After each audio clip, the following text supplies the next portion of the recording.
No mai, haere mai ki Aotearoa Rugby Pod. Welcome to the Aotearoa Rugby Pod, brought to you by Ashley and Martin Medical Hair Centres. We love a New Zealand versus Ireland test week. Since 2016 in Chicago, the stakes have been raised. It's truly one of the great rivalries of rugby, and that has happened in less than a 10-year period. Ireland's 2022 series win in New Zealand, the All Blacks World Cup victories, and last year's victory in Dublin have made this an unpredictable classic encounter. So we go again this week. We've brought in a special guest that knows both sides, Ireland assistant coach Andrew Goodman. He's one of New Zealand's best rising coaches whose talents were so strong, winning the NPC titles in Tasman and Super Rugby titles at the Crusaders before being snapped up by Ireland and the Lions. He's first up on the show. Then we'll get into the test match. What are the trends of this topsy-turvy fixture? What areas is each team dominating in when they get their wins? And we'll take a look back at the All South Island NPC final. Plus we'll have another Rugby Ready giveaway for a month of free training with All Blacks guru Nick Gill's training team. So plenty to get into. As ever, James Parsons next to me. Jipper Ireland week. Oh, Chicago. Chicago. It was the year I was involved in the All Blacks as well, so hopefully we can do one much better. Were you there? I wasn't there. I was away with the Barbars at the time, Yeah. but they came from there up to the Northern Hemisphere where I joined them. Yeah, I could tell you I was there, and I was in the media box and we had the American commentary on, and it was one of the most bizarre experiences.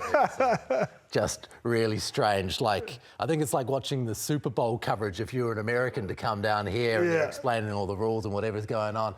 Now, Bryn Hall, he's over in Japan, and Brynner, you managed to get along to that Wallabies Japan game on the weekend. What did you make of that test? Yeah, I did, mate. I think it was a good test match. I think the conditions, I don't know if you were able to see it on screen, but it was pretty tough, pretty trying conditions, and I thought, you know, that first half, the Australians were able to have a bit more position and territory. They were able to score some points, and they had probably numerical advantages for probably 20 minutes of that game with 2 yellow cards in the first half. But I think if it kind of gets the nuts and bolts of it, it was probably the last 20 minutes where I think the Australians changed their tactics, and I think Jake Gordon was really big in and around that. They kind of shut up shop, knowing that they probably weren't going to win the test match from about 30 or 40 points, which we probably thought was going to happen, and tried to win the test match through contestable games. So his execution of being able to game manage that, it was really good. But at the same time, the Japanese, I think in that last 20 minutes, would have had 5 or 6 opportunities. And unfortunately, just decision-making, skill set areas, execution, decision-making under pressure, they weren't able to get the job done. But a massive, valiant effort from the Japanese. I think defensively, they were operating at maybe like 96% in that first half, and just in general made a lot of tackles. And I think Eddie Jones did touch on that at the end of the game. But yeah, I guess for the Australians, a little bit disappointed with, I guess, the way that they did play it and how they only won by 4 points. But it gets them on the right front now, going into a pretty hard end of year tour to get the job done, and I guess elude Japan with their first win over the Australians. Yeah, it's tough. Japan are always close, but never quite there. Now, of course, Joe Schmidt was the coach there, and this week with the All Blacks, we've seen Jason Holland is stepping away at the end of the season with his 2-year contract ending. He's decided not to renew, and indeed it sounds like the All Blacks hadn't offered them to renew anyway. Joe Schmidt's one of the names that's coming up as far as people who could go and become a replacement there, but seems rather unlikely given the reasons he's leaving Australia Rugby. Let's talk a little bit about assistant coaches, because people are confused by what it is all of these people do. You know, Jason Holland appears to be set-piece attack and backs coach within this franchise. Of course, Leon McDonald left and he was something to do with the backs. But then Scott Hansen, who was defence, is also now stepping into some of those roles with the inside backs. It's all quite confusing about who does what. From your perspective, what is an efficient number of coaches to make a setup work well? To be honest, I don't really see it as an issue. I think, you know, in this day and age now, you're probably thinking around 5 or 6 coaches that are pretty much in and around coaching the team. Whether, like you touched on, Ross, whether it's a set piece coach, it's a backs coach, it's a forwards coach, it's a defensive coach, it's an attacking coach. So I think the biggest thing as a player is you just want alignment. And I think, you know, if you do look at probably these 2 appointments that have, you know, let's say that for the last 2 years, two All Black coaches leaving, you very rarely see that. Especially in this day and age, and I guess what the pinnacles have been in the All Blacks, and I guess the coaches are very similar to players, wanting to play and coach and be at that kind of highest level. So I think it's more so maybe that's the thing that I take away from it, is these 2 coaches actually leaving the All Black environment, which you'd have to think was a big goal of what they wanted to do as coaches. But I think to answer your question, Ross, just the alignment of coaches. It doesn't matter how many you have. If you're all singing the same message and players read that and they can see that you're all aligned and got that kind of care and togetherness, continuity-wise, then it doesn't really matter how many numbers you do have. And what happens with players when they see the lack of alignment? You know, what's the general reaction within the crew, and how does it make it more difficult to achieve what you're setting out to achieve? Players definitely can read that, and look, I'm not saying that's what's happened in the All Black environment. I'm not privy to the information from what's happened there, but I think you can just see it as players. And you know, there's been a couple of environments that I've been a part of where you know, there's different messaging, and then I guess as players, you start thinking around, okay, well, this is one message that's coming this way. There's another message that's been said behind closed doors, or it's just kind of said throughout the season. So, and I think as players, you kind of do pick that up. And look, if you're a professional outfit, you know, your leadership group tends to take care of that and be able to nip that on the butt, and being able to get the guys to drive through a direction through that way if you're not getting the alignment with the coaches. So, like, I'm not saying that's happened with the All Blacks, but yeah, I guess it is a little bit weird with two coaches leaving in the last two years, Ross, considering that, you know, that Razor did pick those coaches knowing that they were probably going to go to the World Cup. I'm going to keep on hammering you, not Jipper, on this because you're a halfback and you're involved in the attack, and also you've had a bit to do with these coaches. Ronan O'Gara was another name that was mentioned. Obviously, he's at La Rochelle, he's a head coach. Years ago, he talked about joining international footy. I think earlier in the year, this year, he said, actually, I don't mind if I continue to coach club footy. I'm comfortable there. Would he be a person, considering how he fit in with the Crusaders while you were there, who could be considered for this role, or is this not his kind of role? He was a defensive coach for the Crusaders, but look, I think with the experience that he has had as a number 10, has he been doing the attack role at La Rochelle? I'm not too sure, considering that as a head coach, you'd have to think he'd be in more of a manager role situation.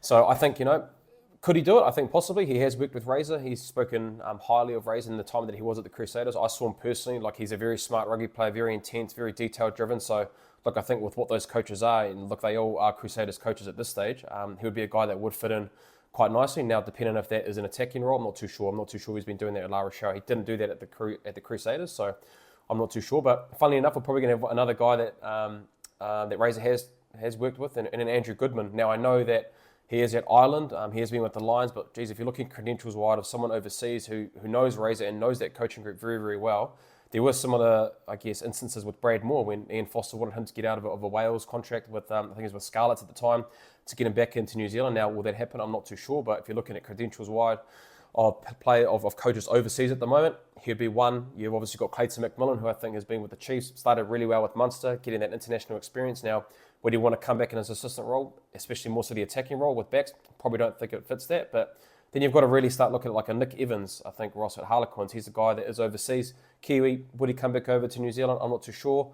Razor has shown, Ross, that he has been able to think outside the box. Like even Mark Jones at the Crusaders, he was, for the way he played for the Welsh, and he ended up bringing him, Ronan O'Gara. So I guess he isn't scared of looking outside the box. And then I think lastly, you've got to look more so internally in Super Rugby. I think who are the coaches that I think would do the attack? Look, you've got a Roger Randall, who's been at the All Blacks 15. He's been with the New Zealand Māori.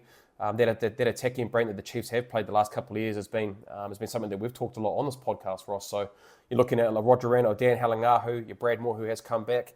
I'm not too sure, but yeah, those would be the kind of coaches I think internally in national ways of having a Roger Randall. I think would be the guy that's probably done the most international work in the attacking role in attacking space. That's the interesting thing about this, isn't it? One, availability. Two, the idea that in the past we've always gone with Kiwi coaches at All Blacks level, and the fact that Razor doesn't seem to mind too much about that. Even at the Crusaders, foreign players too, he was open to what worked best for the team, right? So, you know, there are things there that have got to be taken into account, but really when push comes to shove, who's available in February to start working on this All Blacks team next year? And you've got to think that that might be more likely to be someone local. It is a very short time. What we're coming into November now, and you know, February, you've got to be made a decision. But I think also the All Black job, whether you're an assistant coach, is one highly sought out. So I can't imagine that, you know, people from overseas wouldn't be interested in being able to have a conversation with Razor and possibly being an All Blacks coach. But yeah, I think more so the alarming thing, Ross, is that 2 All Black coaches have left in a 2-year span, which we probably didn't think was going to happen under this Razor tenure. All right, so pleased to say joining us now is Ireland assistant coach Andrew Goodman. You remember him from his days at Tasman, days at the Crusaders, both as a player and a coach across those teams, and now, of course, with Ireland and the Lions as well. Thank you so much for joining us today. Looking ahead to this test match at Soldier Field between the All Blacks and Ireland. Your time in Ireland, having, learnt coaching with Nelson College and then moving up through Tasman and the Crusaders to go over there, has it changed the way you coach? Have you learned a few things over there? It's definitely been a great experience coaching-wise. Look, I've been pretty fortunate with the people I've got to work with since I've moved over here. Beginning at Leinster with Stuart Lancaster and Leo Cullen, and then Stuart moved on and I got to work with Jackson Inabar for a year as well, and then to come into the Ireland environment under head coach Andy Farrell, like three guys that are pretty well renowned in terms of their coaching. So there's been different little parts definitely from them I've picked up, but also around the style of game, etc., that's played over this side of the world. Thinking back to the Leinster times, like one week we'd be playing in a pretty wet, windy, Ireland or Scotland or Wales, and then you're travelling over to South Africa to play over there in heat and altitude. So there's a lot of adapting that has to go on week to week through that competition. It was a great competition, and I learned a lot through that 2-year period, and then to come into Six Nations again. These kind of competitions, the November series, it's been massive learnings week to week, so have really enjoyed it. Have you always wanted to be a coach even when you were coming through playing? Like there are certain players that get stuck into the stats and clips. Has that always been your thing, or did you sort of just find yourself throughout your career and then transitioning to coaching? The old boy would have been a big influence on me. My father, Jonny, he was a coach right throughout my age grade rugby, etc. He coached at Nelson College. And we used to have pretty long conversations around the game, and naturally, I've come from a family of teachers, and teaching was always something I wanted to get into. So, kind of teaching and coaching go hand in hand a little bit in terms of a lot of planning and organisational stuff, but also when I was down in Otago University studying sports coaching was one of the things I took great interest in, and I started as a teacher first, came back to Nelson College and was lucky enough to be involved there at first 15 level, which is a great age grade or great team to coach when you're first getting started, because you're with a highly motivated group of players who are playing in great competitions, and was lucky enough to coach a young James Lowe at Nelson College there. So it's pretty funny that we're back together over at this side of the world at the moment. But yeah, to answer your question, Jip, I think not to this level, but it was always something I knew because I love the game that I'd want to keep involved in the game any way possible. And when you're at the Crusaders, you were with Tasman, the style of rugby that they were playing, and to now, I guess, being in Ireland, is there a difference of how the Irish players see it? Are they more detailed focused? They want to know why, they want to be able to know everything, or is it more of like a flair mixed in with a mixture of both when it comes to New Zealand, wanting detail and that kind of flair as well? No, the detail side of it definitely transfers across both. Bryn, there's always players like yourself and Will that used to come up and bug me and want to know all the detail. You know what it was like. But I love that side of the game as well. I suppose New Zealand, when you think around the upbringing in New Zealand in terms of even little things like what people do at lunchtime, they play touch rugby on a field, don't they? When we were growing up, there might have been a game of 15 on 15 or 30 on 30, or there might have been multiple games of 5 on 5 touch or league or rugby or whatever it was. So they're handling a ball a lot, where over here in Ireland, it's rugby's third, fourth sport. A lot of the kids grow up playing the Gaelic or hurling or football and rugby as well. So they get quite a lot of cross, I suppose, skill sets across the games that they play, and then they kind of, rugby is growing a lot now in the country because of the success that the Irish teams had. So you're seeing more young kids running around with rugby balls from a younger age, which is great to see. In terms of that player difference, like I wouldn't see too much to be honest. Like and I suppose the difference in New Zealand is you've got a lot of diversity in terms of Pacific Islands influence that's in New Zealand, where they come, the physicality and the skill sets and different little things, and they bring in diversity in terms of in terms of the sports that you play over here is another difference I see over this side of the world.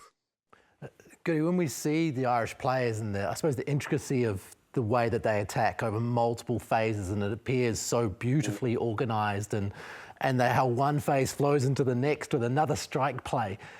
Adjusting to that and how that works, was that a challenge for you as you came in and learnt the way that they approach an attack? Yeah, it was definitely something we would have watched a lot of Abram when we were at Crusaders. We used to get clips of Leinster and Ireland, the way they attacked at the line and the skill sets, etc. at the line. Again, best practice from the world. We would have shown a lot of the clips when I was coaching there. We done a lot of work with Leinster through the COVID time as a group of Crusader coaches. We were exchanging ideas, etc. So it was interesting to learn the different little parts of the system. And I suppose coming in from the other side of the world, it's like you don't want to come over here and you're not trying to reinvent the wheel, but it's how can you grow what they're already doing and their strengths at what they are doing? How can you keep adding to evolve how the Irish team plays the game? So that's the exciting opportunity and challenge that we've got as a group of coaches at the moment, trying to evolve the way we play. And there's all sorts of things going on in the game in terms of the aerial battle with the transition attack, etc. that's happening at the moment. So there's lots of cool little things that are been great to see. The Rugby Championship and watching NPC and the competitions have obviously started over this side of the world now as well. So it's great to see what different teams are trying to implement. Sticking with that attacking question, but also that game management, obviously Crowley and Prendergrass filling a pretty big hole left by Jonny Sexton. How do you plan for someone of that stature? I know it's sort of a silly question because you can't probably plan to replace him directly, but I assume there's quite a lead-in plan to make sure that there's not such a fall off the cliff once a player of his stature leaves. Yeah, you hire him to get back in the organisation, which was done, so he can work with those young teams and impart his knowledge and help them grow, which he's done a great job in over the last kind of year or so since he has been involved. So you've got to recognise that the individuals are different and they're not Jonny, and they have got their own strengths and own things that they're working on. But you try and obviously look at who you've got around them and how he can help those guys around them to help those young teams that are coming through. Because we have got quite a bit of experience outside that in terms of the Ringroses and Henshaws and Bundy Arkeys and James Lowe's and Hugo Kinnings. Like, these guys have all racked up a number of tests now, and then inside your Gibson-Parks and Craig Casey's who are experienced nines as well. So there's a lot of experience around those guys that we're probably putting a little bit more on those other guys to make sure their communication into these teams is right on to help them pull trigger and execute their skill sets as best as possible. How important is that experience? I suppose, like, sometimes fans in particular are pretty quick to want to rip out the old and put in the new. I suppose from your point of view, your experience at British and Irish Lions level, Irish level, test match footy, that experience, how much do you sort of weight on that? Oh, it's massive. You know what it's like test match animals. Like, I was very, very lucky, and it was amazing to see Owen Farrell come into the environment and just the influence he has immediately in terms of his leadership, the way he sees the game, his ability to adapt in game as he feels the game happening, not waiting for halftime, coaches' messages, etc. He's got the ability to, feel something, a momentum shift or a change in what the opposition's doing and pull trigger, and that kind of experience at test match level is invaluable. It's the way that you make people feel, The way that you make people feel, I think that's a big part of experience. It's the way you make other people perform, and that's the kind of thing I was talking around with that experience around a couple of young teens. If you've got guys around them that make them feel good and give them good information, they're going to perform better themselves as well. For so long, you look at Sexton and Mo'unga, and I guess the 10 and 12 have been really pivotal, I guess, in the attacking space of rugby. Do you feel that the kind of the nines now, your Roy Guards, your Pont, even Jamison Gibson-Park, when he's at his best, being able to snipe in and around those rucks to then open up the space, is that kind of a trend that you're seeing with, I guess, the attacking side of rugby at the moment, that you've got to have a nine that's kind of running to be able to help out that attack a little bit wider? Massively, Brent. I think the attacking running nine that can have a snipe or get at least defences questioning around when he is going to have to snipe to kind of tighten up that space around the ruck is huge, and the ability to stay on top of teams on line breaks or little breaches for the nines to run, and for people to recognise it outside the nine, and to get on flow with him, and to keep on top and keep getting in behind the gain line. I think you're definitely right there. It's the nines are becoming really pivotal as our wingers working off, always have been, but their ability to work off and snipe around into those spaces as well is huge. And Roygaard's been a bit of a revelation, hasn't he, in terms of what he does for the All Blacks attack when he's playing. You mentioned Jamison Gibson-Park. As a player, I mean, when he left New Zealand, he was a solid rugby player in Super Rugby without having set the world on fire. In Ireland, the time he spent there, he's turned into possibly the world's best nine. Can you give us a bit of an insight into what has happened with Jamison? What do you see from him day in, day out that has turned him into this guy who is just an absolute force in every game he plays? He's a pretty cruisy character, Jemo. He just sees the game unbelievably well. His ability to scan on the run, to play the right option, but to execute his skill set. His kicking game, when he exits or he puts a contest ball up, they're always on the money. His pass is fast, and he's got good width on his pass. He's got, as you said, he's got the ability to run and put other people into space. And yeah, I think he's just an all-round package. And no, I think you put Jamison in any team in the world at the moment, he'll adapt, and he'll play well in any group. I think it's probably just the opportunity he had to grow week in, week out over here at Leinster and then into Ireland, to get that back-to-back consistency of game, and for coaches to back him and give him the opportunity has been the main thing for him. When you look at, I suppose, the Irish team, and I don't expect you to give too much away, but I suppose where is the evolution for you guys as coaches? You do sort of seem to be on the front of the wave, and no doubt have got some ideas where our game's heading in I suppose 2 or 3 years' time. Yeah, I think, like we touched on before, just looking at the way the game's going now, the transitional attack and the counter attack, and we're just having a deep look around that area of the game and how we can really take the most of those opportunities. It's a big part when Ds aren't set as well as they would be off set piece, etc. It's trying to find that balance really through the week around how much time you're putting into your set piece specials versus how much time you're working on that transitional part of the game, because it's massive, isn't it? You've seen through the rugby championships a team that can dominate the air or the scraps battle on the ground, and then can transition well into the attack or defence. The best are the teams that are often coming out on top. So it's a big part of the game we're looking at the moment, and we'll see if we can find some good stuff that we can use well in the test matches and stay ahead around that area. Do you have a theory on that, like in terms of the Wayne Smith theory of that 15 seconds from a turnover to strike, and then you're potentially going to your kick game? Or is it literally about that experience and trusting that momentum or the feel on the field of the players to know how long to string out an attacking plays? You've got to be so precise with your scan and your communications, and then your skill set in that time frame to keep the opposition in chaos, like a back shoulder pass, or you don't quite see the space. A team only takes 1 or 2 phases, and then they usually backstep into that defensive line. So I think it is something like that first 15 seconds being really precise with, 1, what you see and communicate, and 2, how you get the ball to space with good accuracy to put and keep teams under pressure in the defensive line. Just go a little bit deeper around that, because I think, the 15 seconds that James kind of touched on, who in those positions, I guess for the viewers, who's really important for you as a coach if you're seeing that, to be able to see that space, give it that communication, and then pull trigger? Who do you think in those kind of positions are quite important for the drivers, then your 9 and 10? I think it's in the way the game's going, Brendan, just with the different ways a line break or a slap back, etc. might happen.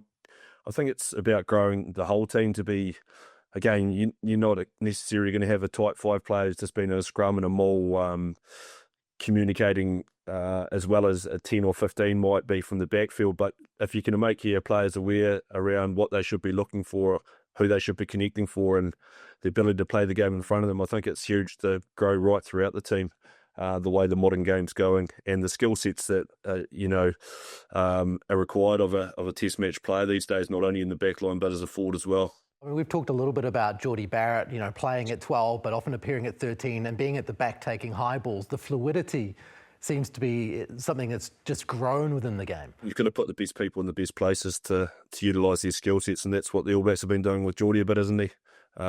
He's a great aerial player, so the way the games are going with the aerial battle, why not get him in those positions where you can influence the game? So, yeah, little bits like that, I think has been smart by the All Black coaching team. Talk around the coaches that you have been with. I think, look, Andy Farrell, massive fan, I guess, with you look at the docos in terms of his speech that he's had in the Lions tours and being able, I guess, be a great motivator. What makes him so great, I guess, as a coach, not only on the field but off the field? He's really balanced, Brent. First and foremost, he connects the group really well.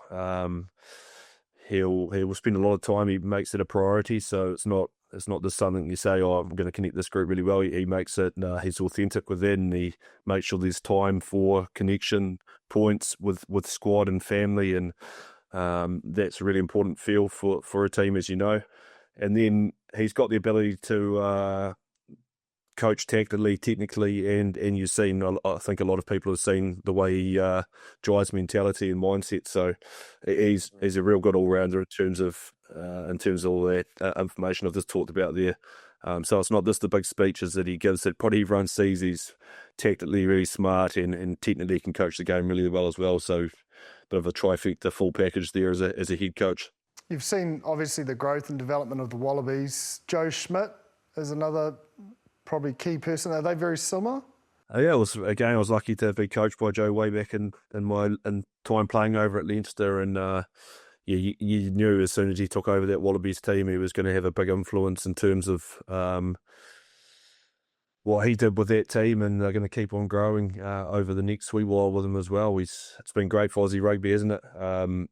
The Lions series, how much that grew in interest around the Aussies public and the full stadiums, and then for them to take that form over and beat Springboks over in South Africa, etc. It was great to see for the world game, isn't it? Like you look at teams 1 to 8 at the moment, anyone can beat anyone. So again, that's the exciting prospects that we're facing in this November window coming up. There's going to be some beautiful games of rugby for the general public to watch. Joe Schmidt, Razor Robertson, Andy Farrell, you've had an incredible apprenticeship. But as you build yourself towards what I presume is a head coaching career that you're after, how important is it to get into so many camps and so many heads? I've been very fortunate to learn little bits off all of them. They're all great coaches in their own right, so have been very lucky. Don't know about the head coaching one yet. We'll see. We'll see down the road. Like, I'm happy to do a media thing like this every now and then, but it's not something I would want to do as much as some of the head coaches have to do. Looking ahead to this game, Soldier Field, the legend of 2016, what it meant to Irish rugby. Is there a lot of chat within the camp about this? Is this place something almost mythical in Ireland? Obviously, great memories for the nation and the team. It's definitely been something we've talked about as coaches, and I'm excited about getting over there. And my first opportunity, I've heard great things around Soldier Field and the atmosphere that will be there. There's obviously a big influence of Irish in Chicago, so we're looking forward to seeing a sea of green there and getting right behind us. The rivalry aspect of the All Blacks, I think probably in most New Zealanders' eyes now, there's the Springboks, and then the next big challenge is the Irish because of what's happened over the last few years. When the Irish look at the All Blacks, does it sit the same way? Are the All Blacks still the big challenge over there as far as they're concerned? We've obviously got a massive amount of respect for the All Blacks, and there's been some great battles over the previous years, and we felt like we didn't put our best foot forward last year in Dublin, and so we want to make sure we're coming into this first game in Chicago. We're going to give our best performance to what will be a special occasion. And as I said, it's a great window for us in November. We've got obviously the All Blacks in Chicago first, and we're coming back. We've got Japan, Australia, a game which was a tight game for us last year in November, and then onto the Springboks to finish. So pretty amazing challenge opportunity for us as a team in that November window. I suppose with that challenge means you need a deep squad. Is there any players, I suppose, that from your point of view probably just a little bit understated that we could look out for? I don't know how much you know around Jamie Osborne.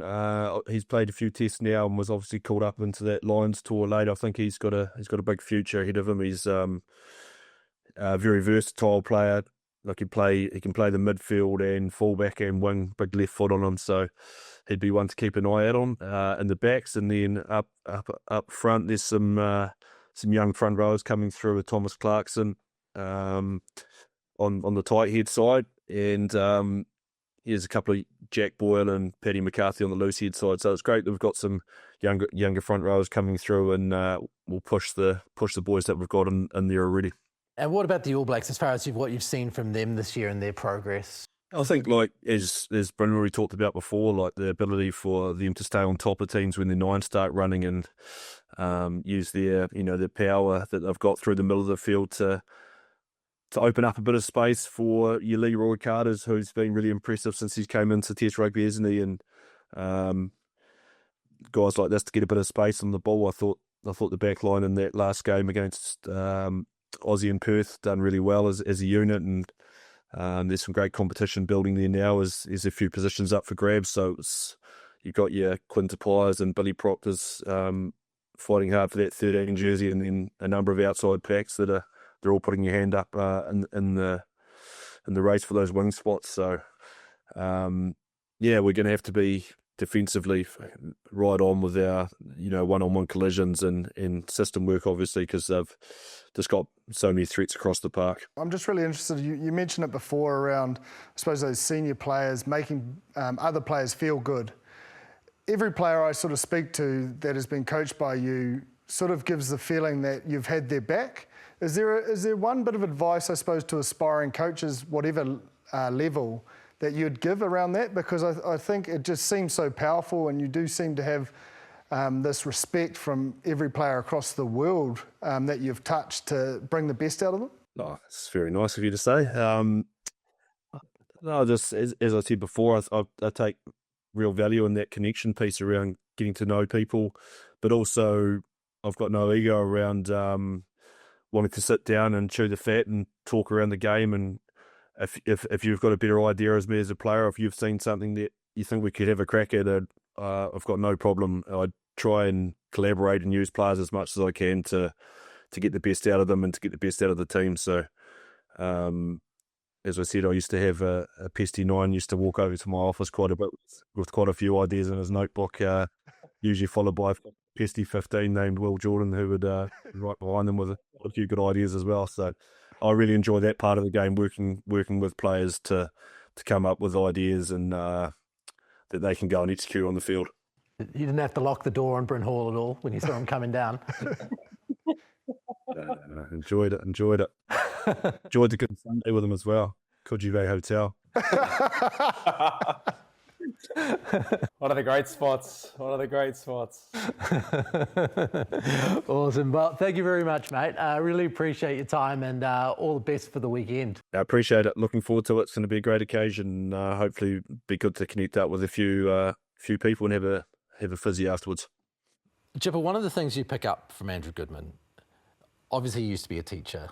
There's a trend there, isn't there? There's a trend in the way that people who used to be a teacher approach coaching rugby teams. Massive. Like you can be an ex-player and know how to do it, and in your head you can, communicate to yourself to go commit something. And sometimes, I suppose, as a player, and the longer the careers you have as a player, I suppose your expectation is things should happen fast because that's what you've held yourself accountable to. So sometimes you see the difference between, I suppose, an ex-player that's not a teacher and an ex-player with that teaching background. They just have a patience, but also an ability to make you find the answer versus probably telling you, okay, this is the answer, you've got to do this. Whereas, the way I take it, just listening to Andrew there, is I'm going to make you feel 10 foot tall and bulletproof by letting you find out the answer so that you've got ownership of that skill set so that when it's under pressure, you can execute it better. Britta, you've spent a lot of time with Andrew Goodman. Can you give us a little bit of an insight into what makes him so good, such a rising coach? Yeah, look, I think the things that Jip touched on are pretty important and what he did really, really well. I think, as coaches, probably a lot of them do think that they already know what the answer is. They've done all that preparation and I guess they already know what they're wanting from it. But, he was very good around specific players and being able to bring it out of them. And, some players, their strength wasn't being able to talk publicly in a forum with players or with coaches or whatever in a meeting like that. But he was very good around bringing them out and making them feel comfortable to be able to do that. And I think also his level of detail and the amount of work that he does do, he's very, very good around being able to have conversations like the examples that he used with Will and myself. If we want to go on a Monday morning or a Thursday and said, hey, we're seeing these opportunities, he's very open in and around being able to have those conversations to come to collectively for the better of the team. So, and another word that he uses, ego. He definitely has no ego, and that comes probably back to that teaching side. Very good around being able to communicate, understanding people's personalities, which I think is a big thing with coaches. When you can understand people's personalities, what makes them tick, you get the best performance, you get the best version of that player. And you can tell from a lot of people that have played with him before, have played for him, they speak very, very highly of him. There's never a bad word that you could hear about Andrew Goodman. So it's just amazing that he's so short in his career and there's so many accolades that he's been able to put together. And hopefully at some stage, he's able to come back home and use that experience at the All Black level, or whether it be the Crusaders or wherever it may be in New Zealand. A key thing he said was that there's going to be a style difference, there's a change. That possession-based rugby that we've seen from Ireland, the phase upon phase, has been slightly pushed to the side as they try to evolve with the way the game is being played.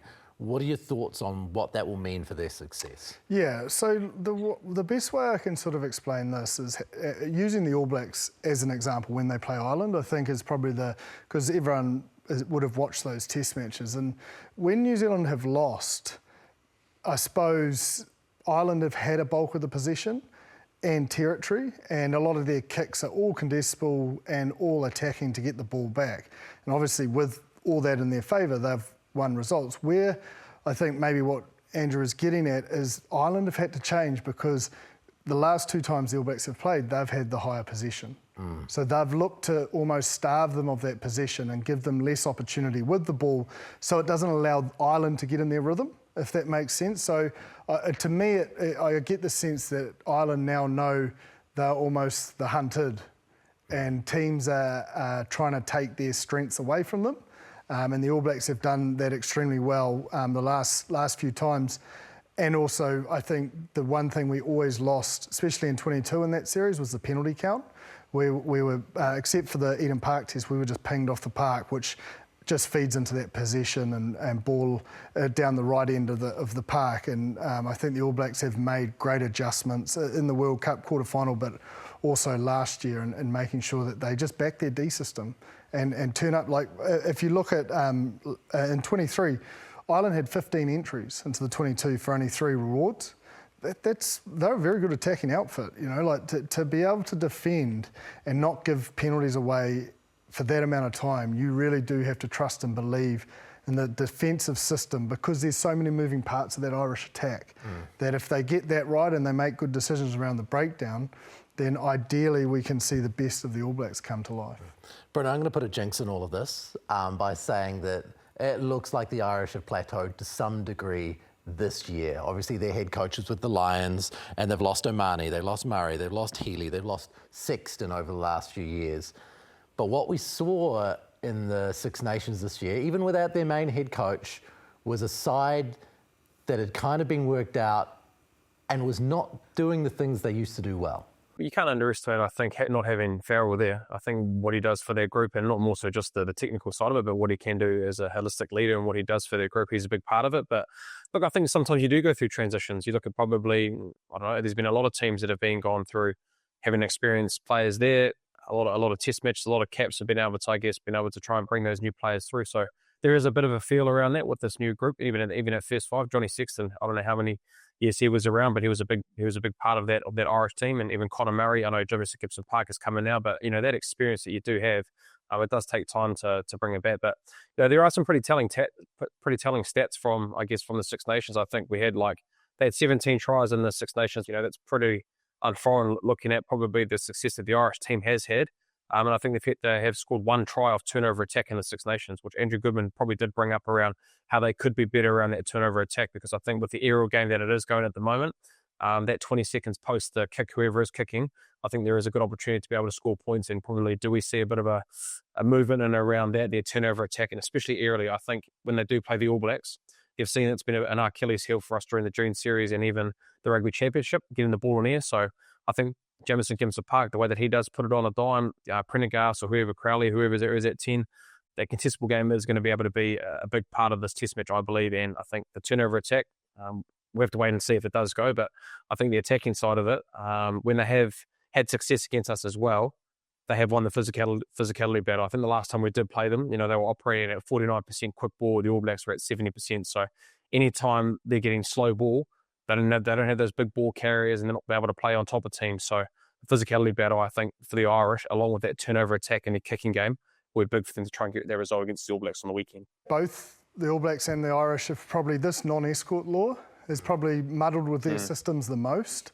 And look, I'm actually quite confident with the adjustments the All Blacks have made in that backfield, but I think it will get tested, especially on this, not just with the Irish game, but on this Northern tour. And, there is an inkling that if they can get that right, the counter-attack for both sides, because it's both in their DNA, it's both their sort of style, it will almost be who, I suppose, dominates once again I suppose that contestable nature in the air and their ability to secure possession to get into that sort of strike plan. And I would suggest you're going to see both sides looking to get 4 or 5 players. Like Bryn, you probably try to get the midfield back there as well to really take advantage of that counter-attack.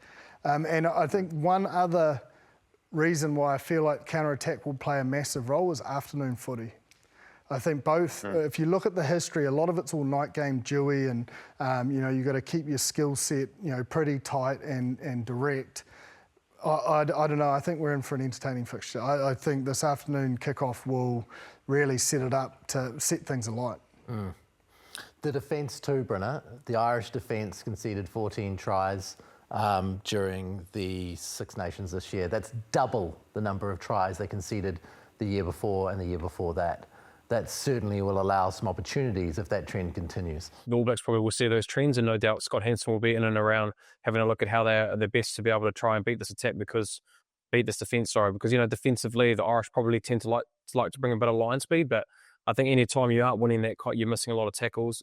The physicality of the breakdown, our teams playing on top of them, the decision making around your centre wing or your bunker, you're under more stress because you're not over the advantage. The teams are over the advantage line, so I can imagine the Irish will be in and around winning that collision area, but I think the alignment and probably the connection piece and the communication from the centre wing and bunker being on the same page and being able to bring that line speed. Because I think if you have seen with the South Africans, with us, if you do put line speed pressure under us, we've got to be able to try and have the skill set to be able to do that. So whether that's a run, pass or kick. So, it is a little bit, I guess, telling for the Irish, but they have had a bit of time away. They've been able to probably review the Six Nations and probably where they went wrong. And I think having, all the coaches back in and around that environment, I think we will see a better defensive display, more so in the collision area. I think, the Northern Hemisphere, we know that we've talked about it a lot.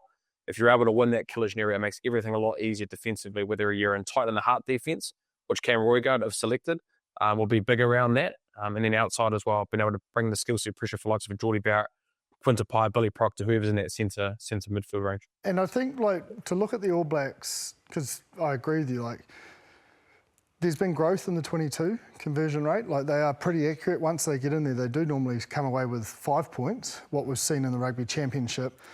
That's consistent with the last 2 victories against Ireland. But we will still have to, the confrontation Bryn talks about, we've got to go through them. So it's almost like a 9 carry to 1 pass ratio. The All Blacks have shown in 24 and in 23 for those results. And it's similar if you looked at the Eden Park test in 2022. It flips on its head for the second 2 tests, but that game where they won, they were direct and they, I suppose, manipulated the defence to tighten to then expose to that width. So again, I mentioned afternoon footy, you're still going to have to stick to the basics early and make sure you tire out the defence of Ireland so that you can then expose it later in the fixture. Our contestable game, I think with Cam Roigard as well, whether Bowden Barrett or David McKenzie starts at 10, it's been a lot better for us, I think, in that last test match. And I think we haven't fallen into the trap now, I think, of playing too much and having being one-dimensional, trying to hold on to the ball. If there's a lot of mistakes, we're still trying to hold on the ball, and we're kind of we just try and stay to that plan A, but we've got plan B. I think our kicking game with Cam Roigard, like I said, Bowden Barrett, when he's been able to get the contestable game right, I feel like we've got a good balance. So I think that'll be a big thing for us. If we don't get what we want on the attacking side, being able to balance it up with our kicking game, which I think we have shown probably this year as well. And when you look at the set piece and the breakdown, the All Blacks have, again, I'm looking at their victories to try and get out trends. They've clearly won the breakdown steals element, but also defensively, they've stolen a lot of line-out ball and made Ireland operate in around that 70 to 75%. So again, setting early, getting bodies in the air to make sure that it has to be straight. Don't allow any of those easy throws where it may be crooked, but it's because you haven't gone up, it's allowed to play on. And as I mentioned, that defence, if they can just trust it, and then when guys like Artie and Koa, sort of those specialists, take their opportunity at that breakdown. But one notable mention was 17 carries from Wallace Satiti. So that selection's interesting. Like, he was a big part of getting that dent. And I suppose that defensive line attracted a lot of attention, which created space elsewhere. When you read the Irish papers, they talk about how the Leinster team probably kicked more than the Irish team over the last couple of years. Now, obviously, there's been a New Zealander within that Leinster outfit. Yes. And understands those Irish systems. How important could Geordie Barrett be this week? I think he's massive. Like, you don't want to overplay it. Like, it's sort of like when you get a player from another super club. I'm sure Bryn would have been asked for all sorts of intel when he moved from the Blues to the Crusaders. But things do move on, things do adjust. And I think the fact that we've pointed out the Six Nation failings, I don't know, it may not. Do you know what I mean? Like, there may be okay, guys, that's not working. It works for you there, that's fine. But we need to sort of evolve and have, I suppose, Andy Farrell's fingerprints on it. But, behaviours are automated. They're not going to change overnight. It was still the same playing group. So, I think he'll have some good intel, but I just think you've got to be mindful with these things that you don't overplay it and still focus on yourself for 90% of the week. And maybe early in the week he's got a few, I would say 3. Just 3 key points that he took out of that they need to be mindful of. What they look for, particularly in turnover ball, would be one of them. All right, now before we let you go, Jip, because it's just going to be Bryn and I for the NPC segment, who do you think's going to win? I think the All Blacks, just because I think they've had time and preparation to problem solve, whereas Ireland are coming in a little bit cold off a good break. What is it? I think it's level square from 2016, 5 apiece. So, look, I think the All Blacks, I think for the fact that I think Ireland having their first game, we've talked around probably that June series, the first game, being able to, I guess, be a little bit underdone. But look, I think the All Blacks, I think the physicality battle will be big around them. I think if we're able to win that, we're able to stop them both sides of the ball, because I think when we have had success, we've been able to do that. But I think the All Blacks will get the job done with that. If you, a family member or friend, wants to get into rugby shape, we have the giveaway to suit. Along with All Blacks trainer Dr. Nick Gill's Rugby Ready team, we're trying to get the rugby community, whether you're a player or fan, fit and strong. Each week, one winner will receive 4 weeks of free access to the Rugby Ready Perform membership, with full access to all of Dr. Nick Gill's pre-season, in-season, off-season and specialty programs to help take your game to the next level. A huge congratulations to this week's winner, Will Christensen. You've scored 4 weeks of free access to the Rugby Ready Perform membership. Thanks again to everyone who entered. We've loved reading your stories, and if you didn't win this time around, don't worry, you're still in the running. So keep those amazing submissions coming, and it could be your name that we announce next week. Want in? It's simple. Just DM Rugby Ready on Instagram with the code ARP and tell them why you'd love to win. And of course, if you miss out, you can get 75% off memberships through ARP by going to the link or using the QR code below. So Bryn, at Canterbury, their 15th title, only 2 behind Auckland. They managed to pull away, and let's go with that in this NPC final for our Ashley and Martin turning point this week. We've seen it the last few weeks, the way that Canterbury can turn it on in the second half. And those first few minutes of the second half, it was just game over, wasn't it? Yeah, it was. I think with the wind that was there down in Christchurch, I think you saw it on the telly, it was pretty difficult conditions, and I probably think that Otago, if they had their time again, been able to probably score more points with that win. It just seemed like it was probably a 10 to 15 point win, and they weren't able to get that in the first half with the conditions. And then I think also, like you said, it was a 20-minute span, probably actually 15, of the Canterbury taking the opportunities, whether it was through Jamie Hanna's missed pass to give Louis Chapman his try, or whether it was the the hard work of the forward pack, Ross. I think that forward pack in that second half really rolled up their sleeves. They were able to do through pick and goes close to the line. And I think Otago made 278 tackles, which is a heroic effort to be able to make that many tackles. But I think the clean out, the efficiency and the timing to be able to get those carries and being able to clean the rucks high for long periods of phase. Like, I know they scored a try. I think it was Dallas McLeod's maybe try. I can't remember who it was. It was in the second half, but the amount of efficiency that Canterbury forward pack was able to hold on to the ball and I guess make them get really, really close. They'll either score through pick and goes or they're able to score with that Braden Ennor inside ball. I can't remember who scored it, but yeah, it was just a span of maybe 10 to 15 minutes that we saw Canterbury be Canterbury, and then they were able to, I guess, hold it out from that. Let's talk about that breeze you mentioned, because using the breeze effectively has been a thing the last 2 weeks. We saw Canterbury only kick for 49 metres into the breeze, and then once they had it at the back, they kicked for 276 against Otago in the final, whereas Otago actually kicked more into the breeze than they did when they had it. Like, what is the way to use that breeze to make sure that you are the most efficient and effective at winning in those conditions? Yeah, well, look, if you look at the second half, I think the way that the Cantabrians kicked, it was more so around the contestable game. Like, I thought Louis Chapman and his ability to be able to put the ball on the money was really good in that second half. And I think you start to chase the game, Ross, when you're down, 3 tries or 2 tries or 20 minutes to go. So I guess the stats are a little bit skewed in that sense because I think, Otago had to hold on to the ball.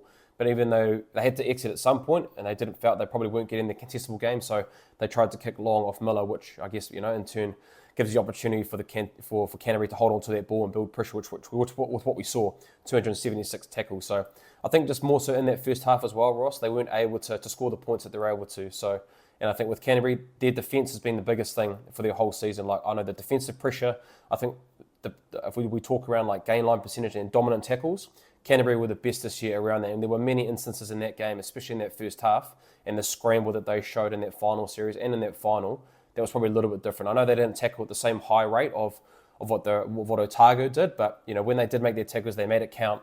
And I think that 20-minute span, 15-minute span, just after halftime, the execution and getting things right and being able to score points with the opportunities was probably just what finals footy is all about. Otago missed 34 tackles in that final. You can't win a final missing 34 tackles, can you? Let's talk about your old flatmate Tom Christie before we finish up, because there's been a lot said about him this week. At NPC level and at Super Rugby level, he has been an incredible servant of Canterbury and the Crusaders. What kind of insight can you give into him and why he is just so highly respected and so followed? Look, I think it's just his consistency, Ross, and it's not just on the field. I think, through the maturity of time that you are able to play, he's played a lot of games for Canterbury, played a lot of games for the Crusaders, been a part of a lot of different teams and winning, but he's just the ultimate professional. And I think the biggest thing with him, he actually talked about it on What a Lad, his podcast that he did have, that he played without expectation. I think, sometimes you can fall into that trap of, you want to be an All Black, you want to be able to listen to the coaches to be able to try and make that goal right, but I think he just decluttered and you saw it. I think not only his performances at the back end with the Crusaders, he was a big part of that Canterbury side. I think he was the highest stealing jackler, made the most tackles, and has got a lot better in the last 12 to 24 months when it's been on the attacking side. So, yeah, great way for him to go out, to be able to captain the side as well. I know how much it would have meant to him being captain of that side, and I think being from Canterbury, being able to play his last game at Apollo Project Stadium, it was a great way for him to go out. And you could see the emotion when they won that game. He's not a very emotional man, Ross, but you could see he cared for it a lot when that game was finished. There were a lot of come-ons. Work ethic is high in the flat. Are we talking a flatmate who's doing all of his duties? Oh, he was good. I can't really take the piss out of him here, Ross. He was pretty good, very good kick, very good cook, good on the barbie, all the kind of stuff around the house as well. So he's a bit of a catch, I'm not going to lie, Ross. He did very well when I flattered with him. So I can only imagine he's gone leaps and bounds now with his partner, and I guess Newcastle now. Again, a very good player, not only a great rugby player, but I think someone that does a lot off the field and also leadership, and just a good guy as well. Sounds like he left Will Jordan for dead as a flatmate, eh?